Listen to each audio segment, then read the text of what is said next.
नमस्कार लाडक्या बहिणींनो, तुमची जर केवायसी करता वेळेस काही चुका झाल्या असेल तर तुम्हाला आता त्या चुका पुन्हा दुरुस्त करता येणार आहे. म्हणजेच तुम्हाला पुन्हा केवायसी करता येणार आहे.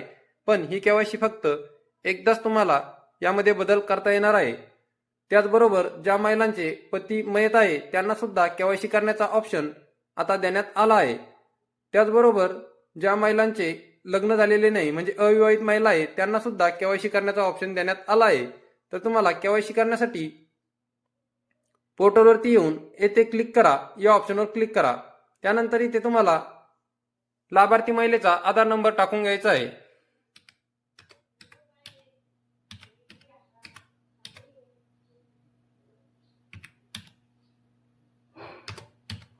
आधार नंबर टाकून झाल्यानंतर खाली तुम्हाला हा जो कॅप्चा कोड दिसत आहे हा कॅप्चा कोड समोरच्या बॉक्समध्ये टाकून घ्यायचा आहे.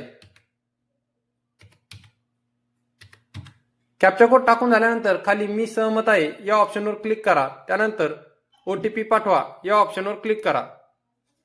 लगेच तुमच्या आधार कार्डला जो मोबाईल नंबर लिंक आहे त्यावरती एक ओटीपी येईल. तो ओटीपी तुम्हाला इथे टाकून घ्यायचा आहे.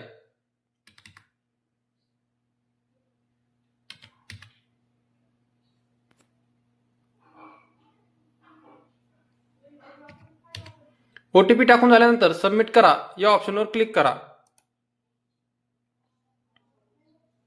तर इथे बघू शकता अविवाहित महिलासाठी सुद्धा इथे ऑप्शन देण्यात आला आहे. अविवाहित महिलेकरता सुद्धा इथे ऑप्शन आहे. तर आपण विवाहित या ऑप्शनवर क्लिक करा.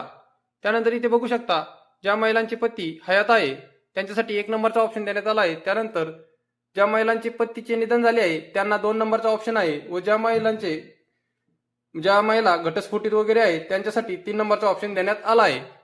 तर 1 नंबरचा ऑप्शन तुमचे जे आहे ते तुम्ही इथे सिलेक्ट करून घ्या. त्यानंतर इथे तुम्हाला तुमच्या पतीचा आधार क्रमांक हा टाकून घ्यायचा आहे.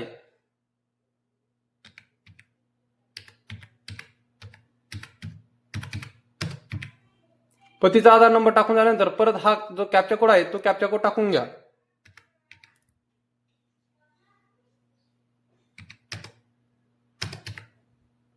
आणि परत मी सहमत आहे या ऑप्शनवर क्लिक करून ओटीपी पाठवा या बटनवर क्लिक करा. परत तुमच्या आधार कार्डला जो मोबाईल नंबर लिंक आहे त्यावरती ओटीपी येईल. तो ओटीपी इथे टाकून घ्या.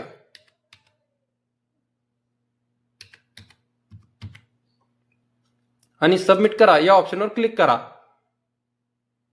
त्यानंतर आता इथे तुम्हाला 2 प्रश्न इथे विचारण्यात आले आहे. तर इथे सर्वप्रथम तुम्हाला जात प्रवर्ग तुमचा निवडून घ्यायचा आहे. जात प्रवर्ग निवडून झाल्यानंतर इथे दोन्ही